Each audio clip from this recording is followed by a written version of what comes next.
দর্শক, আমি এখন আছি হবিগঞ্জের বানিয়াচং উপজেলার আতুকুরা গ্রামের ঐতিহ্যবাহী বড়োয়ান বিলে। এই বিলে প্রতি বছর পলোবাইস হয়ে থাকে। গ্রাম বাংলার ঐতিহ্যবাহী পলোবাইস।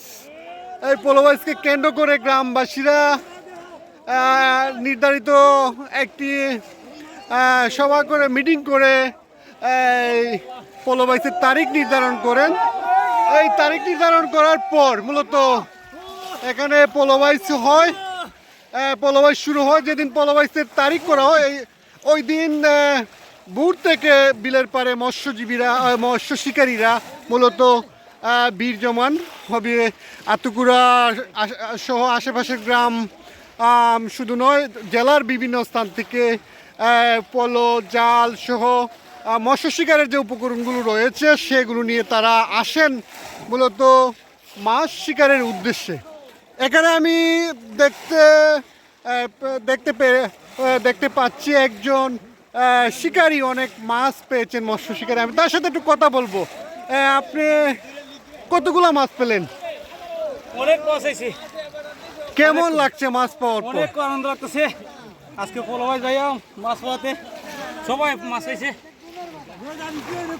তো একজনের সাথে কথা বলেছিলাম, তিনি বলছেন অনেক মাছ পেয়েছেন। মাছ পাওয়ার পর তার যে অনুভূতি তিনি জানিয়েছেন অনেক মাছ পেয়েছেন, আরো আরেকজন মাছ পেয়েছেন। আমি তার সাথে কথা বলবো। ভাই, কেমন লাগছে? খুব আনন্দ লাগছে ভাই, খুব ভালো লাগছে।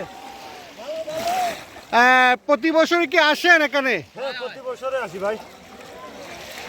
আরো অনেক মৎস্য শিকারীরা মাছ পেয়েছেন। আমি তাদের সাথে কথা বলার চেষ্টা করব যারা এখানে রয়েছেন। আপনারা মূলত কি জন্য এখানে আসেন? কোথায় থেকে আসলেন? বানিয়াচং এসেছেন। প্রতি বছরই কি আসেন? প্রতি বছরই আসে। এই যে এখানে দুইজন রয়েছেন, তারা মাছ পেয়েছেন, বড় বড় মাছ পেয়েছেন। মাছ তারা বানিয়াচং থেকে মূলত এখানে এসেছেন। বানিয়াচং উপজেলা সদর তাদের বাড়ি, আমি কথা বলে জেনেছি। এই বিলে প্রতি বছরই তারা আসেন মাছ শিকারের জন্য। আজও এসেছেন, মাছ শিকার করেছেন। প্রায় 1 ঘন্টার উপরে পলোবাইস অনুষ্ঠিত হয়েছে। পলোবাইসে অংশগ্রহণকারীরা মাছ পেয়ে অনেকে আনন্দিত। আবার যারা মাছ পাননি তারাও বলছেন আগামী বছর আবারও আসবেন এই বিলে মাছ শিকারের উদ্দেশ্যে, এবং মাছ আগামীতে পাবেন এমন প্রত্যাশা করছেন তারা। তো এই মাছ শিকারের যে পলোবাইস নিয়ে আমি দেখানোর চেষ্টা করছি ওই ঐতিহ্যবাহী আতুকুরা বিলের পলোবাইস। এখানে অনেকে মাছ পেয়ে আনন্দিত হয়েছেন, আবার যারা পাননি তারা আগামীতে মাছ পাবেন এই আশা করছেন। এবং তারা বলছেন যে বিলগুলো যদি সরকার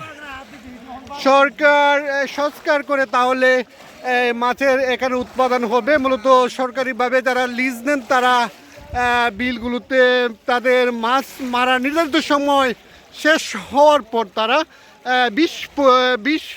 বিষ প্রয়োগ করেন, এমনটি জানিয়েছেন যারা মৎস্য শিকারীরা রয়েছেন তারা জানিয়েছেন।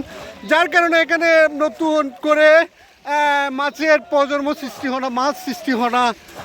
মাছ শিকারের জন্য তারা বলছেন যে সরকারের নীতিমালা অনুযায়ী যারা নীতিমালা মেনে যদি তারা মাছ বিল সংরক্ষণ করেন তাহলে বিলগুলোতে দেশীয় মাছের উৎপাদন হবে, বাড়বে উৎপাদন, এই আশা করছেন এই মৎস্য শিকারীরা।